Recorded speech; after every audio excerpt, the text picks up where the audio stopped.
ராமநாதபுரம் சட்டமன்ற தொகுதியில் கொப்பரை கொள்முதல் நிலையம் உருவாக்கி தருவதாக தேசிய ஜனநாயக கூட்டணியின் பாஜக வேட்பாளர் GPSK நாகேந்திரன் வாக்குறுதி அளித்துள்ளார்.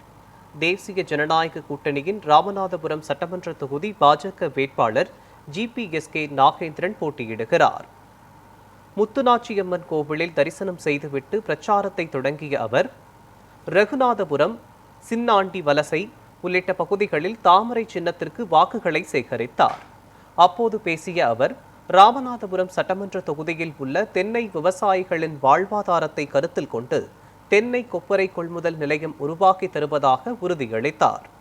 மீனவர்களுக்கு மீன்களை பதப்படுத்தும் கொள்முதல் நிலையம் ஏற்படுத்தி தருவதாகவும் தெரிவித்தார்.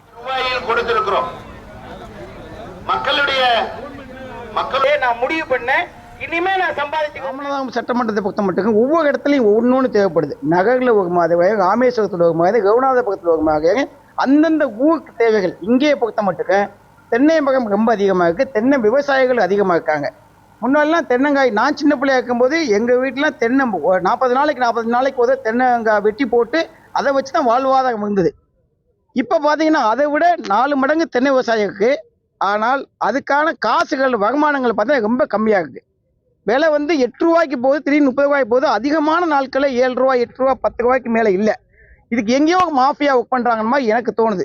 இதை எப்படி கண்ட்ரோல் பண்ணி கட் பண்ணி இந்த தென்னை விவசாயம் டைரெக்டாக கொப்பகை அமைச்சோ இல்லை இதுக்கு எண்ணெய் எடுக்கிறதுக்கான ஒரு ஏதாவது மிஷினரிஸ், டெக்னாலஜி யூஸ் பண்ணி இங்கே உள்ள விவசாயிகளுக்கு அவங்க கஷ்டப்படுறதுக்கு முழு அவங்களுடைய உழைப்பும் அவங்களுக்கு போய் சேரணுங்கிறது என்னுடைய ஆசை.